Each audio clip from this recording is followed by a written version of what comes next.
Hello everyone, I really hope you're all doing well. It feels like ages since we've last spoken, so I hope things are good with you. I hope life is treating you well.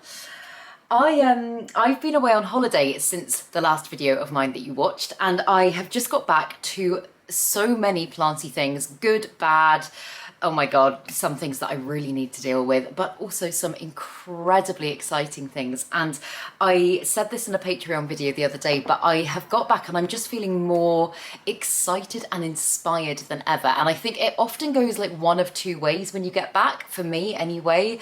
I will sometimes get home after a period of time and I will be like, oh god, I can't believe I've got to get back into planty things, and like, I don't know, I can fall out of my flow quite easily when my environment shifts, but this time I'm feeling just really excited and just wanting to get back into things. So yeah, I have brought over 10 plants today that are really exciting me. If I had to say right now, are probably my favourites in my collection. So yeah, I'm really excited to show you them, talk about them, and just have a bit of a catch up. But first, if you're new here, hi, my name's Claire and this is Yoli.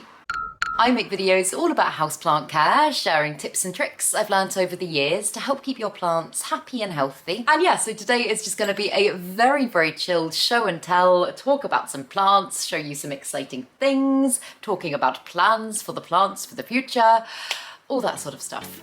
So yeah, I hope you enjoy it. Let's get into it.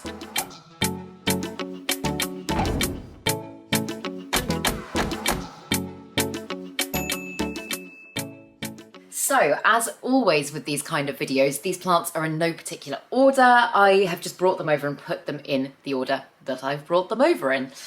But the first one that I'm going to start with, oh my god, it is potentially my favourite plant at the moment. However, there's been some drama and I will talk you through that.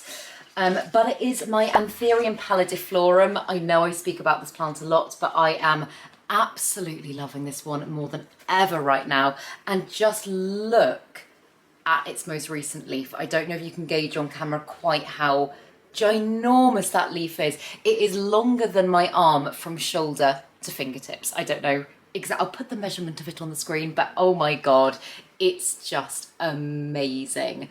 And this one has sized up so quickly for me, considering I only got this one at the beginning of the year, which was, where are we now? It's September now, so not that long ago. I'm just, yeah, absolutely blown away by it. And this leaf here actually started unfurling just before I went on holiday. And as I say, with every new leaf, it's just been getting bigger and bigger and bigger. And I was so excited to see this one when I got back. And then something very sad happened, and this is completely my own fault.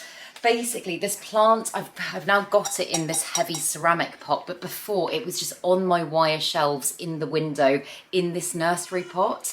And also there's a very loud bird just outside the window. I don't know if you can hear it. But yeah, it was just in this plastic nursery pot, and obviously this plant is, as it grows, getting very big and very heavy. And I took it off the shelf to look at it when I got back, and I was like, oh my god, this is my pride and joy. I'm so proud of this plant. And then I went and I sat at my desk, and about 5 minutes later I heard this almighty crash, and I literally just sat there and I was like, no. I was like, I know what that is, and I know I didn't check that I put it back carefully enough. And this plant had just come crashing down, and I went and I had a proper look at it, and I couldn't see any like particularly noticeable damage at first. I did notice that this one here had snapped, and this is one of the leaves that it originally came with. This just gives you kind of like a scale of how much the plant has sized up. And although I'm sad to lose that leaf, it's not the end of the world. But my main concern was obviously this new leaf that is still kind of hardening off, and I was like, I really don't want anything to have happened to this one. And upon first looking at it, I didn't think it had. But the next day when it kind of like calloused over a little bit, I can see that, look, it has broken right down the middle. Oh, and it's still like a little bit attached. It hasn't come away completely, and obviously I'm just being so careful with this plant now and like handling it very slowly and very gently. And it's too soon to tell whether or not this big leaf's going to be affected, but I'm really hoping it's not.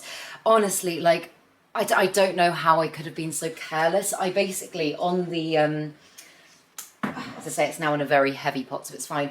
But on the wire shelves that I use in my window, I've got these sheets that are like, I don't know if these are like polycarbonate or acetate. I think they're probably polycarbonate. And I put them over the wire so that pots don't kind of tip. But as I say, I think just because this plant had become so big and heavy, it was just a bit unstable and it just toppled. So yeah, keep your fingers crossed for that one. I am absolutely praying it's going to be fine. I mean, the plant is clearly happy and it's on a good track, so even, heaven forbid, I do lose that beautiful, beautiful big leaf. I think with every new leaf now, oh my god, oh, I can see it's literally like, oh yeah, it's not good. It's not good. But yeah, with every new leaf now, it is dramatically sizing up. So even if I do lose that one, hopefully it will continue to size up. And I do have a care video on this plant coming in the next week as well. So if you're interested to know how I got mine to size up so quickly, hopefully that will be useful. But yes, I should have been more careful with that. And then the next one that is really exciting me at the moment, and I've spoken about this one a few times recently, and it's not one, I wouldn't say it's particularly like quote unquote rare, like it is fairly easily accessible when you look online, but it's not one, at least in like the UK, it's not one that you would just like go out and stumble across at a garden centre. But it is the Coleus amboinicus, and this one is just growing like a weed at the moment, honestly. Every single time I look back at this plant, it's got more growth, and I'm lopping it back fairly steadily as well, because I've said it before, this one is commonly known as Cuban oregano and Mexican mint because it is edible. Oh my god, it tastes delicious. So often when I'm just going around and doing my watering, I'll just break off a leaf and eat it. It is so nice, and it also smells amazing as well. But yeah, because I am using it to cook with quite a lot, I am chopping it back. And I don't know why. I think just because it's clearly a semi-succulent plant, I expected it to be a little bit slower to grow. But I got this one as cuttings from one of my lovely friends over on Patreon about 3 or 4 months ago now. And since I've got it and since I've potted it up, it has just gone crazy. And I won't talk about it too much because, again, I know I have waffled on about this a lot recently, but this is one that I'm also growing in soil, in no drainage, and this is a brand new way of growing for me. Previously it would have really scared me, but I've got, I think, 5 or 6 of my plants now in this method, and although you do just need to be very careful with your monitoring, I'm getting on really well with it, and it's also just like a great mess-free way of still growing in soil. So yeah, it's a bit of an experiment, but it's one that I'm really enjoying, and it's a plant that I just adore. It's also the only houseplant that I've currently got that is a plant that I also grow to eat. So yeah, it's kind of fun. Like I didn't know how I'd feel about that, because sometimes when you grow something, like I'm bad at even chopping my plants to propagate sometimes. When you grow something, you don't want to disrupt its growth pattern too much by like constantly chopping it, but yeah, this one, it feels like that is its purpose, and it still looks beautiful even though I am lopping it back so much. So yeah, it's one that I would highly recommend if you can get your hands on. As I say, it is readily available by the looks of it online, but I don't think I've ever seen that type of Coleus available just like out and about. And then this one here, solid favourite at the moment. However, I've done something weird to it and I'm not sure I like it. But it is the Bonia Sinbad, and again, I know I've spoken a lot about my love for this begonia over the last few months, because this is the begonia that I feel like is really making me want to buy more begonias. I've never previously particularly been a begonia person. Like, I've thought they're fine, I think they're quite pretty in other people's collections, but I've had no desire to actually own begonias of my own, just because, I don't know, they just haven't excited me.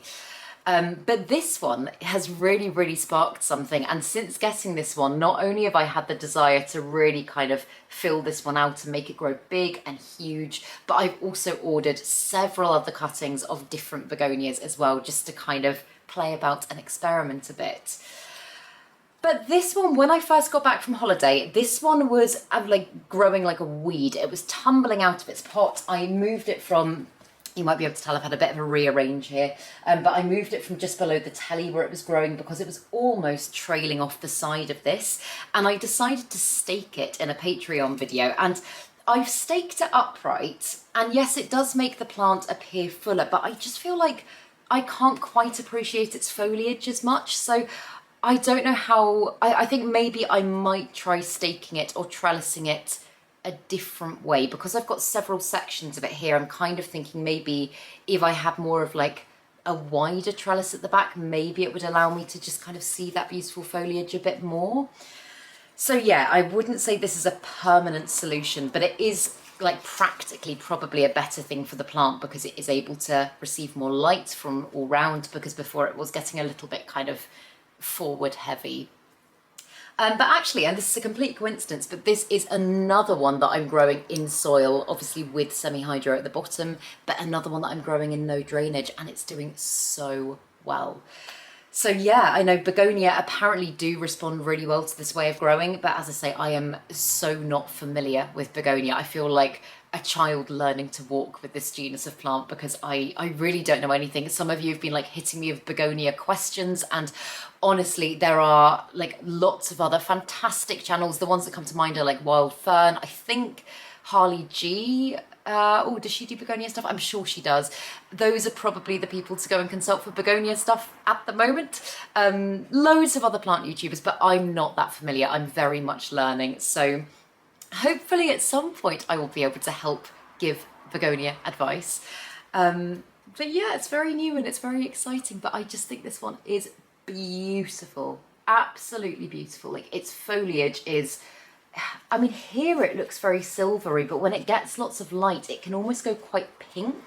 And if you look at the veination on the underside as well, that is very pink. And it's just a very delicate looking plant. Yeah, it's so lovely, and I feel so grateful to own it. I really do. So yeah, that one is high up my favourites list at the moment. Oh, and another one that I brought over to show you is one that all of a sudden is really, really, really exciting me. It excited me when I first got it, but I feel like things have changed since I got back from holiday. And it is the Hoya Redtendon, which from this side doesn't really look like much. But here on the back, just look at those amazing, they're almost like maroon, like dark maroon veins that are just so stunning. And this is one of the ones that I was sent by Aroid Asia recently. It was an imported plant. And I think I said it at the time, Hoyas can be, I mean, they can be very slow to grow anyway, but they can be very slow to kick into action if they have been imported. Like the acclimation period, although they are very hardy plants, can just mean that sometimes you won't get any new growth on them for like 6 months. And I haven't changed a single thing since getting this one. This is literally in exactly the way that I received it, in the same sphagnum moss, in the same container, everything. And all I've done is just put it in my cabinet. And I've come back from holiday to this teeny tiny little leaf, which if you look at the bottom of it, it obviously is still, I don't want to, oh, I'm scared of touching it. Oh, can you see the bottom of it? Oh, you kind of can. Basically, you can't, like, it hasn't got a particularly defined red tendon yet, so I'm guessing that will probably happen as the leaf kind of hardens off and matures. But the fact that this one is starting to grow already is, for me, just so exciting, because I'm desperate to get this one onto a trellis. I would really, really, really like to get this one growing big and full, and yeah, just able to appreciate it, because I don't have any other plant in my collection like this one. And yeah, I've never owned anything exactly like this, so it's very exciting for me. However, on the note of Hoyas, oh my God, I am stupid. So one of the things that I did before I went away on holiday is I trellised my Hoya caudata Sumatra with my Hoya caudata hook and my Hoya meredithii. And I did that in a video. I did that in one of my Read Pot and Chats. And I took a moment before I trellised them to make sure I was trellising them the right way, because I spoke about the importance of trellising Hoyas anti-clockwise, because that helps to just support their natural growing pattern. And I had a comment on that video the other day from one of you guys being like, Claire, are you sure you trellis that the right way? And I've gone back and I've checked the video and I've checked the way that I trellis the Hoyas, and I trellis them clockwise. I'm an absolute idiot. I honestly, like, my dyslexic brain. So yeah, thank you for making me aware. I am now going to go back and re-trellis those Hoyas, which is very annoying. But yes, always good to check these things, and I did not. So thank you for making me aware. But then another plant that is making me so happy, but yeah, is doing well. Okay, let's just talk about it. It is my Alocasia Heterophil, commonly known as the Alocasia Dragon's Breath. And if you've been on my channel for a while, you'll know how much I wanted this plant. I honestly like ogled over this plant for such a long time before actually getting it. And I got this one at Malvern from the Grow Tropical stand when I was there over the summer. And I got this plant fairly, how big was it? I'm trying to think now. Fairly small. It was, I think its biggest leaf was about that big. So obviously it's sized up a huge amount in the time that I've had it. And that was the first, like, I would say like quite big leaf that it gave me. And then this was the second one that I think unfurled about, I don't know, maybe like 3 weeks ago. And obviously it is significantly bigger than the other one. However, the most recent leaf it's given me, or is just starting to give me, is really quite small in comparison. And I don't know why this is, because nothing's really changed. I did pot size up, but I didn't disturb the root system in any way when I did that. I literally just lifted it out of its substrate that is chunky semi-hydro mix into a bigger container. That's literally all I did. And I wouldn't have thought that would have affected the size of the leaf that much. It's also been in my cabinet the whole time, so its environment hasn't changed. The only thing that I can think of is maybe it's starting to put out some corms, and maybe a lot of its energy is going into that as opposed to growth, because I'm kind of gutted. I'm like, I really thought that maybe this one was just going to size up incredibly quickly for me. And obviously this leaf is still unfurling and it probably will size up a little bit, but just looking at it at the moment, I really don't think it's going to be anywhere near the size of this one. But yeah, this one excites me so much because I know that from looking at, oh my God, honestly, do a Google of this plant. It will blow your mind. Looking at pictures of this one mature, its leaves are capable of reaching like almost the same size as me, which is just crazy. And yeah, I just think it's the most majestical, majestical? Is that a word? Majestic. Yeah, gorgeous, gorgeous, gorgeous plant. I love everything about it. So fingers crossed, this little one is just an anomaly and then we'll get back on track. But yeah, at the moment I'm finding it incredibly easy to grow. I'm really not doing that much to it. It seems very happy. And yeah, I'm just excited to see what it does next. Oh, and then this next one. This is one that has not been on a favourites list for a while, but it's one that I have loved but have had issues with. But I'm finally able to start appreciating again, and it is the Drimonia chiribagana.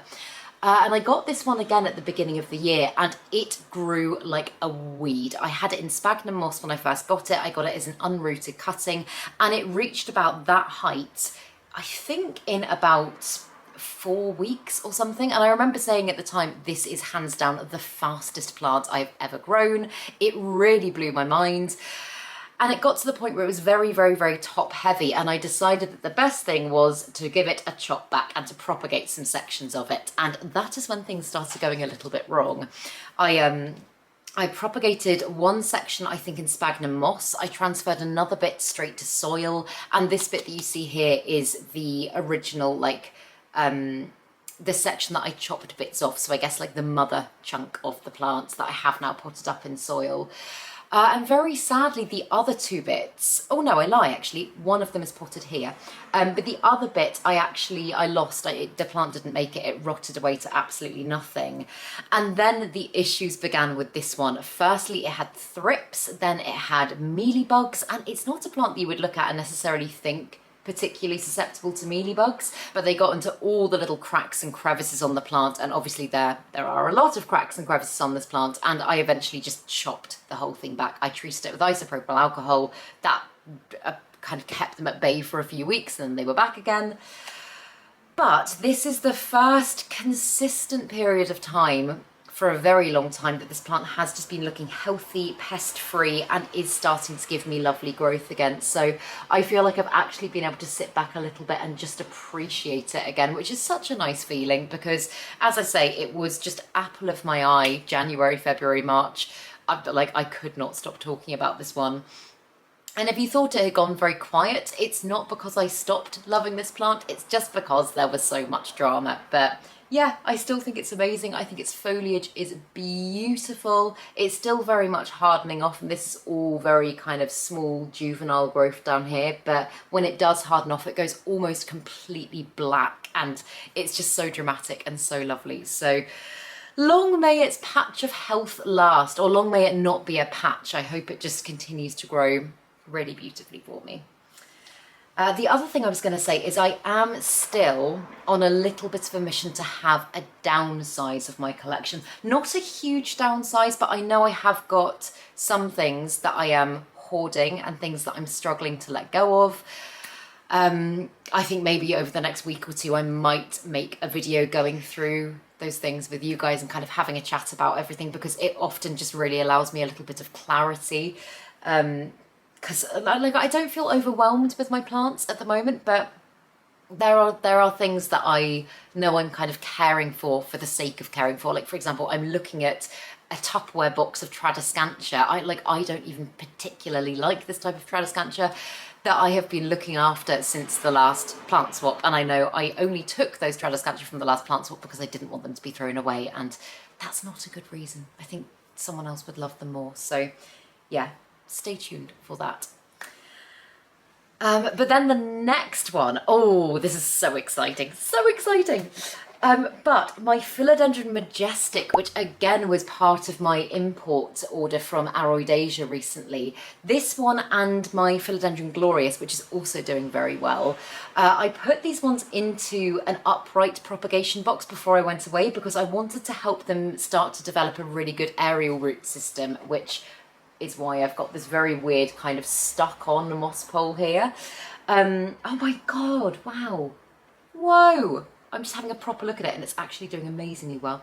But yeah, not only has it started kind of gripping on and climbing, it's actually already climbing off the moss pole. And like, this just goes to show how quick this plant is to grow when it's happy, because it's growing like a weed. It's actually growing like a weed. So I'm gonna have to extend this moss pole very, very soon. Like, you can see it's already starting to put out a little aerial root just there to grip onto something that's not yet there. But what I just noticed, and this is very drippy, but look at the roots at the bottom of the pot.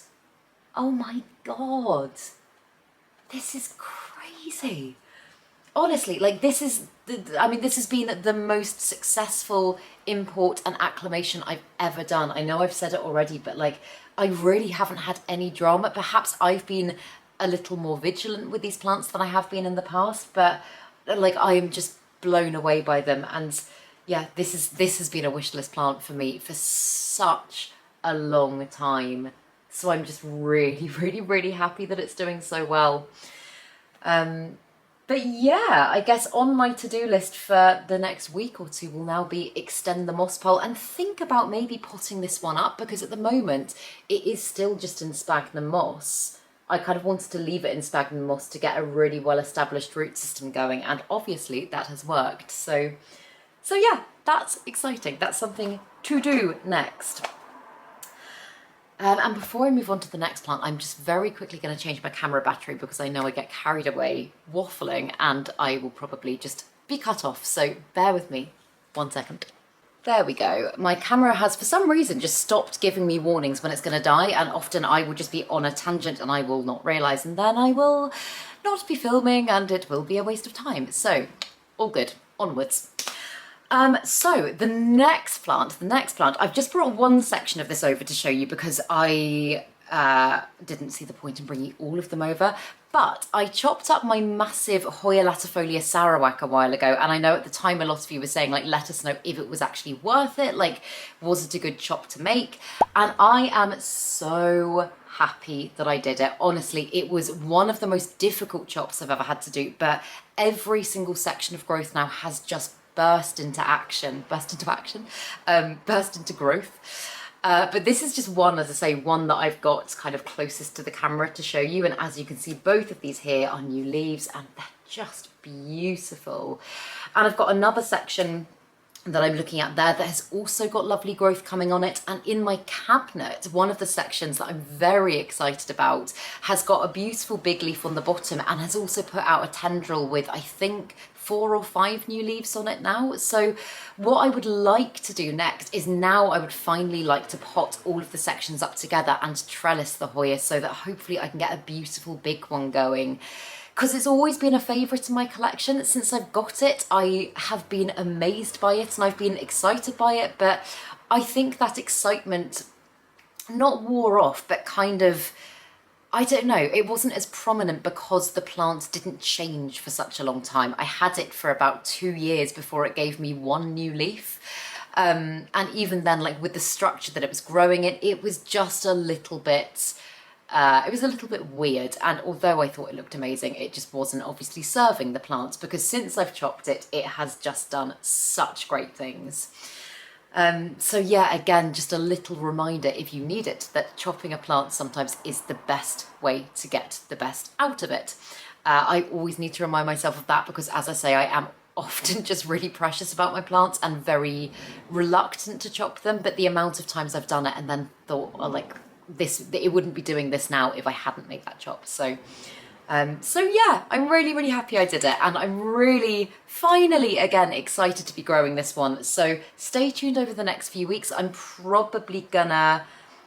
gonna see how the section in the cabinet gets on, because realistically that's the section that needs to be trellised now because it is starting to want to climb things. It's like climbing other plants.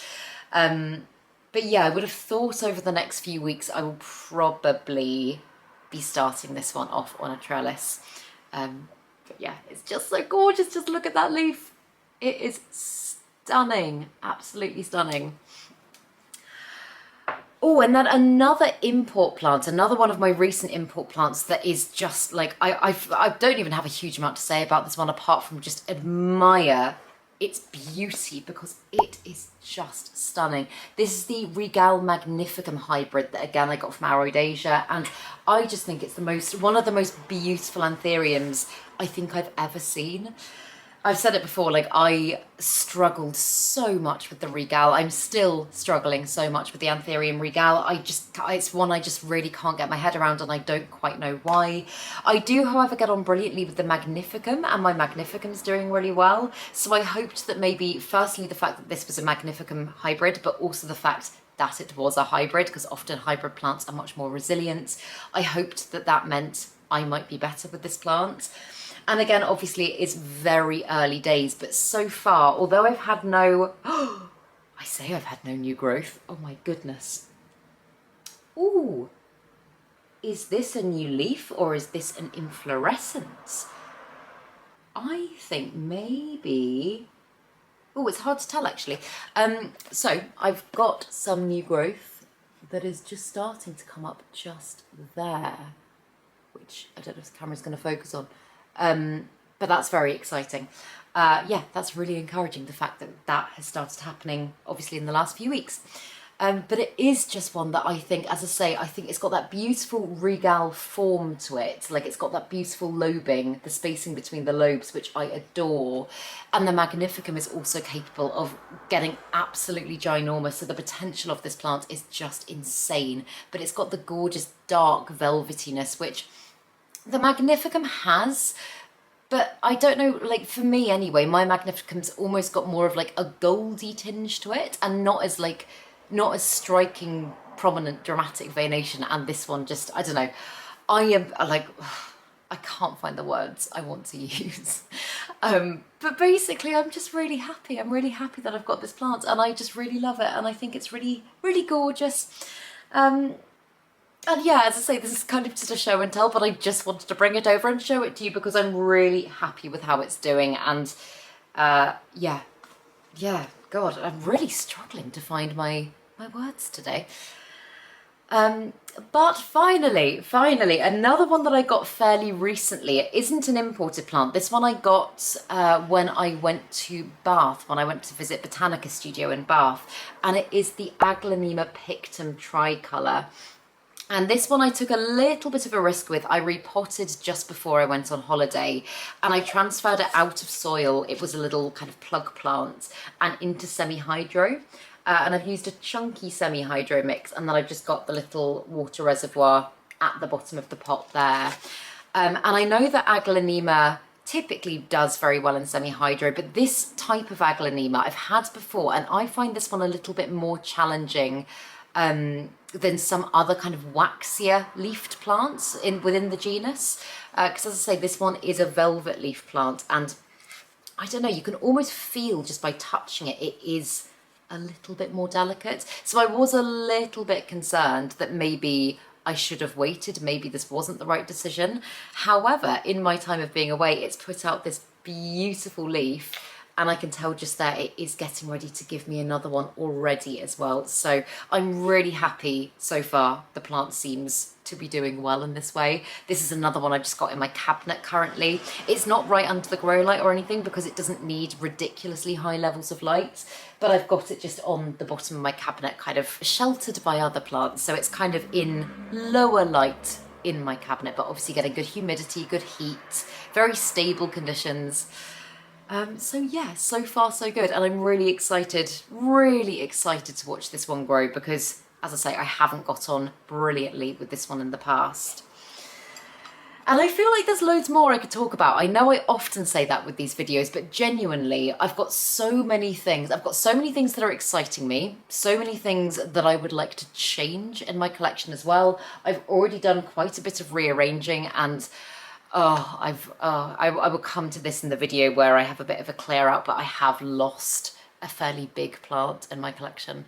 But yeah, we'll talk about that. We'll talk about that when the time comes. But yes, I hope you enjoyed this video, and if you did, please make sure to give it a thumbs up, subscribe to my channel, have a lovely day, and I will see you in the next video.